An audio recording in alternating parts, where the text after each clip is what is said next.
Hello everyone, this is Engines of Arlesdale. On behalf of Adventures on the Rails, I'm here to bring you the Sudrian Savior discussion and review. A couple of quick things that need to be clarified. Sudrian Savior is confirmed as canon to the rest of Adventures on the Rails. Everything that has happened will affect the continuation of the series going forward. The build-up to the movie will also be canon in the Adventures on the Rails series. With that out of the way, let's jump into this. The next thing that needs to be discussed is the ordering of the movie versus the current placement of the series.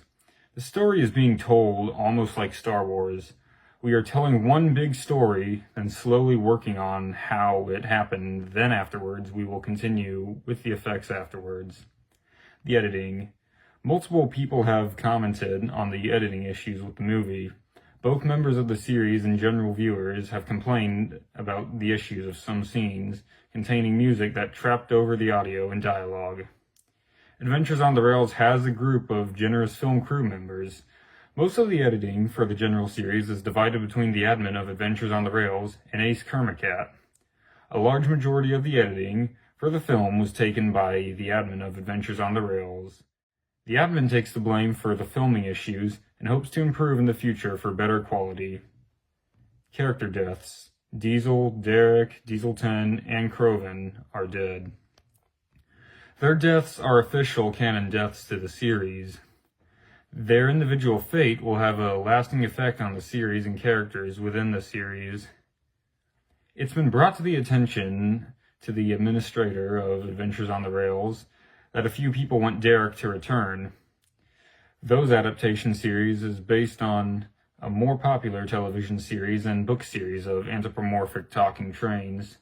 Adventures on the Rails strives to include as much realism in this world as possible. It just doesn't seem likely that Derek could return in any way, shape, or form other than flashbacks by those who cared for him. Same with any of the characters who died in the film. Old Stuck-Up. Old Stuck-Up was only supposed to appear once in the film, with an actual speaking part, and then only appear as a background character in the duration. But this is a topic I will relegate to King Ori. Hello, this is the voice actor for Old Stuck-Up, and I will be answering this question. So why does Old Stuck-Up go from a Scottish accent to a English accent? So you can actually blame the channel creator for this. So he approached me about voicing Old Stuck-Up and told me that he would not have a major role in the movie and to just give him whatever.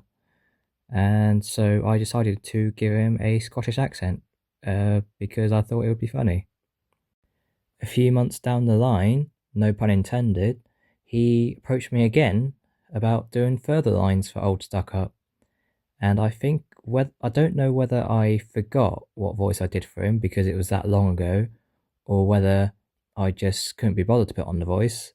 I ended up doing further lines in a different accent, and as a result, you see what you see in the movie. That is the official reason.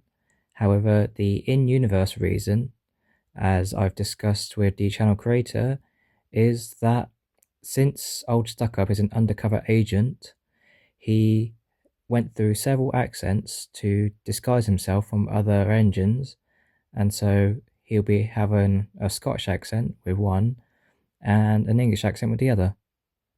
So there you go. Personally, I like the sound of a Scottish Old Stuck-Up.